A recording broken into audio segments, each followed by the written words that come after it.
Good morning, students. How are you? I hope you all are fine. Students, in our last class, we discussed about rusting. Rusting क्या होता है उनके बारे में हमने discuss करा था. ओके जैसे भी जो भी मेटल्स होते हैं उन मेटल्स के ऊपर एक लेयर आनी स्टार्ट हो जाती है जब वो एयर या मॉइस्चर्स के कांटेक्ट में होते हैं तब. ओके तो वो जो लेयर होती है वो जो पूरा प्रोसेस होता है उस प्रोसेस को हम बोलते हैं रस्टिंग. ओके इन सब चीज़ों के बारे में हम अपने लास्ट क्लास में डिस्कस कर चुके हैं.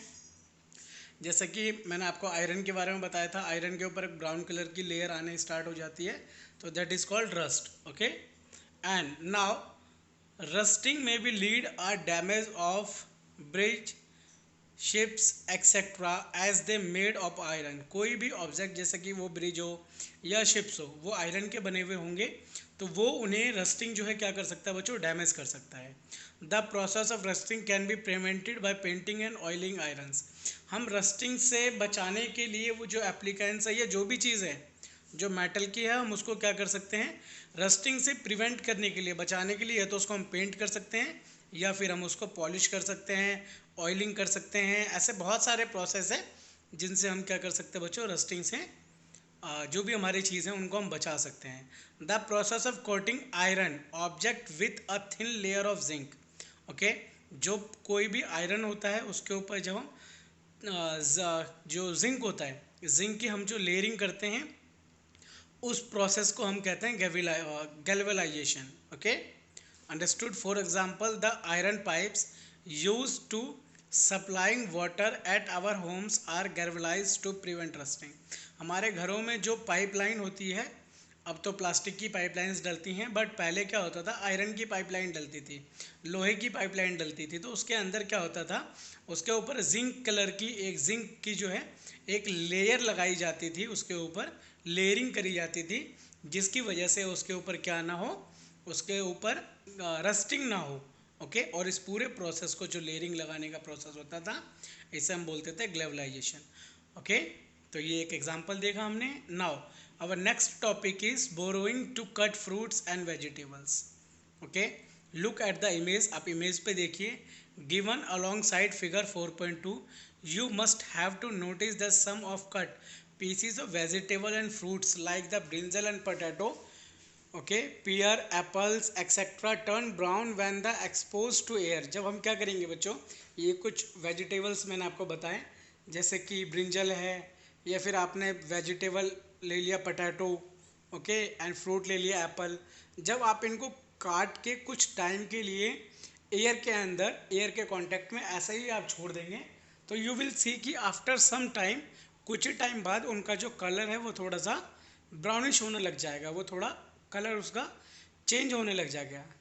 Have you ever thought what kind of change it is. ये किस टाइप का चेंज होता है, क्या आपने कभी सोचा है.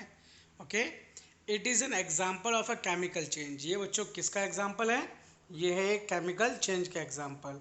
और a reaction in which some compound prevent in this fruits and vegetables react with oxygen presence in air. Okay तो इट मीन्स क्या समझ में आया, ये जो कुछ या फ्रूट्स हैं या वेजिटेबल्स हैं ये क्या करते हैं, एयर के कांटेक्ट में आके उनसे रिएक्शन करते हैं जिसकी वजह से इनका जो कलर होता है वो थोड़ा सा ब्राउनिश होना स्टार्ट हो जाता है. ओके और ये ब्राउनिश कलर्ड पिगमेंट जो होता है उसे हम कहते हैं melanin. Okay the process in which the surface of cut fruit and vegetables turn brown when expose to air is called browning. इस पूरे प्रोसेस को हम ब्राउनिंग प्रोसेस भी कहते हैं. Okay now reaction between vinegar and baking soda. अब हम पढ़ेंगे रिएक्शन विनेगर और बेकिंग सोडा के बीच में. टेक विनेगर, एसिटिक एसिड होता है विनेगर, इन अ ग्लास, या तो उसे ग्लास में ले लें बीकर में, and add a pinch of baking soda, और उसके अंदर हम एक थोड़ा सा जो बेकिंग सोडा उसके अंदर हम यूज़ करेंगे. क्लियर है. To it you will see gas bubbles come out, और आप देखेंगे कि उसके अंदर से कुछ गैस के बबल्स जो है बीकर में से आने स्टार्ट हो गए. इसके लिए आप जो इमेज है 4.3 जो फिगर है उसे आप देख सकते हैं. ओके 4.3 में पहले हमने विनेगर लिया और विनेगर में हमने क्या करा, बेकिंग सोडा डाला तो उसके अंदर से बबल्स आने स्टार्ट हो गए. चलिए दोबारा हम चलते हैं. This reaction is the example of chemical change. ये एक रिएक्शन है किसका बच्चों, केमिकल चेंज का. As the formation of gas bubble is due to the release of carbon dioxide. वो जो गैस बबल्स निकल रहे हैं उसमें से वो एक्चुअली वो गैस बबल्स तो हैं, बट उसके अंदर से जो गैस निकल रही है वो गैस होती है carbon dioxide. This can be confirmed by the making the gas produce passes through the freshly prepared lime water. The lime water turned milky when the carbon dioxide is passed through it। मतलब इसको हम test कर सकते हैं किससे बच्चों, जो हमारा क्या है उसको हम जब पास करवाएंगे एक जो milky confirm this confirm to make the pass gas through the freshly prepared lime water। जो फ्रेशली प्रिपेयर्ड लाइम वाटर होगा उसके थ्रू जब हम उसको पास करवाएंगे तो हम देखेंगे वो जो लाइम वाटर है वो कैसा टर्न हो जाएगा, वो थोड़ा सा मिल्की में टर्न हो जाएगा, उसका कलर जो है थोड़ा सा मिल्क जैसा होना स्टार्ट हो जाएगा। ओके, और ये ऐसा इसलिए होता है जब हम क्या करते हैं किसी भी फ्रेश लाइम वाटर के अंदर से जब हम कार्बन डाइऑक्साइड को पास करवाते हैं तो वो उसी की वजह से उसका कलर जो मिल्की होना स्टार्ट हो जाता है। Okay, understood. तो ये पूरा आप लेबोरेटरी के अंदर जो हमारी लैब है, लैब के अंदर ये जब स्कूल से ओपन हो जाएंगे तो मैं आपको करके दिखाऊंगा। Okay, now fourth topic is reaction between copper sulphate, sodium and iron filling।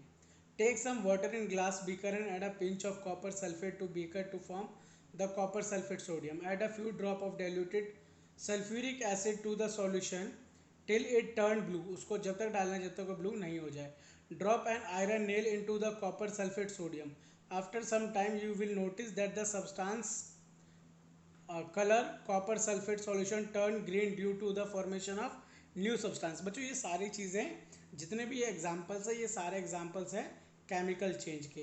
Chemical change actually होता क्या है, केमिकल चेंज में जब हम दो या दो से ज़्यादा सब्सटेंस को मिलाकर एक नए सब्सटेंस की फॉर्मेशन करते हैं तो that is called chemical change. उनके बीच में एक केमिकल प्रोसेस होता है जिसके अंदर एक नया सब्सटेंस प्रिपेयर होता है। ये सारी चीज़ें कहलाती है केमिकल चेंज। ओके, तो ऐसे ये भी एग्जाम्पल है। तो केमिकल चेंज में बच्चों होता क्या है, मेनली इसके अंदर जैसे हमारे पास टू सब्सटेंस होंगे, टू सब्सटेंस को जब हम मिक्स करेंगे तो एक नया सब्सटेंस बनेगा। ओके, और जो केमिकल चेंज होता है ये इरिवर्सिबल होता है। सपोज दैट हमारा जो नया सब्सटेंस बना है उसको हम दोबारा से टर्न नहीं कर सकते पहले दोनों सब्सटेंस में। ओके, इट मीन्स वो दोबारा से रिवर्स नहीं हो सकते पहले सब्सटेंस में। तो this type of change is called chemical change. Okay, and now physical change। what are physical change? Some changes in nature do not produce any substance but only bring about a change। okay, कुछ ऐसे हमारे जो भी nature है उसके अंदर change होते हैं जिसमें कोई नया सब्सटेंस तो नहीं बनता बट फिर भी उसके अंदर चेंज होता है। उसके साइज में चेंज हो सकता है, उसके स्टेट में चेंज हो सकता है, कलर में चेंज हो सकता है, ओके, एंड शेप्स में चेंज हो सकता है। इन सब चीज़ों में चेंज हो सकता है। इन सब चीज़ों के अंदर जो चेंज होता है उन्हें हम बोलते हैं physical change. Okay, such changes are known as physical change. For example process of melting of ice. जो आइस का जो मेल्टिंग है, melting of ice is a physical change. Okay, because अभी हमारे पास आइस है वो मेल्ट हो जाएगा, वो लिक्विड बन जाएगा तो उसका क्या चेंज हो गया बच्चों, उसका स्टेट चेंज हो गया, वो सॉलिड से लिक्विड में चेंज हो गया। Again we can change liquid to solid, उसको हम दोबारा से लिक्विड से सॉलिड के अंदर चेंज कर सकते हैं। Okay, now first one is a crystallisation. Crystallisation होता क्या है, the process of formation of crystals is known as crystallisation. Crystal का जो फॉर्मेशन होता है उसे हम कहते हैं crystallisation. The process of crystallisation is an example of physical change.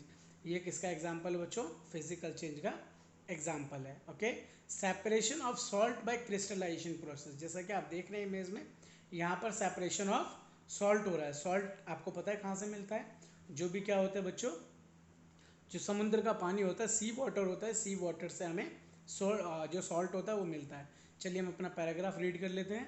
The process of evaporation is use to obtain common salt from sea water which has a large amount of salt dissolve in it. Okay, उनके अंदर बहुत ज़्यादा जो सी water होता है उनके अंदर बहुत ज़्यादा क्वांटिटी होती है सॉल्ट की। ओके, और उसको हम एवोपरेशन प्रोसेस के थ्रू उस वाटर से हम उसे क्या कर पाते हैं, सेपरेट कर पाते हैं। The salt obtain by the process consist of many impurities such as sand, magnesium chloride etcetera. उसके अंदर बहुत सारे इम्प्योरिटीज़ जब उनको हम सेपरेट करते हैं तो वो इम्प्योर होते हैं, बट उसको हम बहुत सारे प्रोसेस का यूज़ करके, क्रिस्टलाइजेशन प्रोसेस का यूज़ करके, प्यूरिफिकेशन ऑफ प्रोसेस का यूज़ करके हम उनको क्या कर पाते हैं, अलग अलग कर पाते हैं, सेपरेट कर पाते हैं, उसको हम प्यूरिफाई कर पाते हैं. Okay, understood. Thus the crystallization, a large amount of salt is dissolved in water and allowed to boil.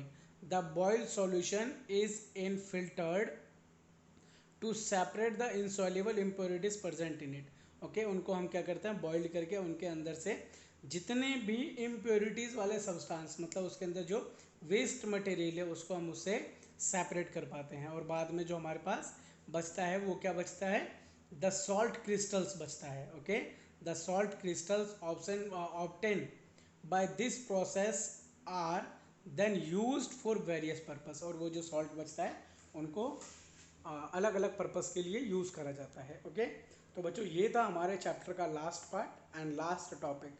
हम अपने नेक्स्ट क्लास में इस चैप्टर की बुक एक्सरसाइज कंप्लीट करेंगे. ओके, देन आफ्टर आप उसके क्वेश्चन आंसर फाइंड आउट करके आप अपने नोटबुक में राइट डाउन करेंगे. Okay, thank you for watching this video.